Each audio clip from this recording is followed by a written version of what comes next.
বানর সেনারা যেখানে সমুদ্রপথে বাঁধ দিয়েছেন পাথরখণ্ড দিয়ে, সেখানে রামরাজত্বে ভেঙে পড়া দেওয়াল বাঁধ দিচ্ছে বাঁশ ও টিন দিয়ে।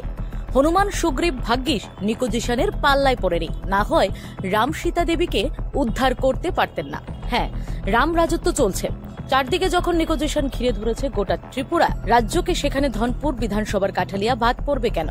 30 লাখ টাকা টেন্ডার বের হওয়া কাজকে 28% লেস দিয়ে লো বাজেট বানিয়ে সেই বাজেটেরই কাজ হচ্ছে দোকান থেকে কেনা পুরনো তেলের ড্রাম, বাঁশ আর মাটি দিয়ে। কাজ মোটামুটি ভাবে শেষের পথে। মাটি আটকে দিয়ে গোটা একটা স্কুলকে রক্ষা করার প্রয়াস, যেন বালির বাঁধ। যদিও বাজেট 30 লাখ থাকলেও 21 লাখই ঠিকাদার কাজ করতে রাজি। আর এই 21 লাখে কাজের বরাদ্দ যদি এই হয়, তবে আপনারই বলুন কত টাকা কার ঘরে ঢুকবে।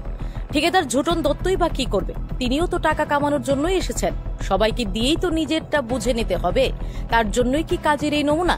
অন্যদিকে সামনেই বর্ষা। প্রায় 200-র উপরে ছাত্রছাত্রী পড়াশোনা করেন উত্তর মহেশপুর বিদ্যালয়ে। সেখানে যদি এই ভয়ানক অবস্থা হয়, তবে ছাত্রছাত্রীরা বিদ্যালয়মুখী হবেন কোন সাহসে? এমনিতেই কাঠালিয়া দ্বাদশ শ্রেণী বিদ্যালয়টি বিদ্যাজ্যোতি হওয়ার পর এই স্কুলটিই ভরসা।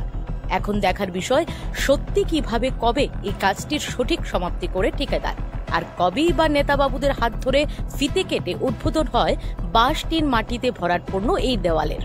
Bureau report, Tripura TV.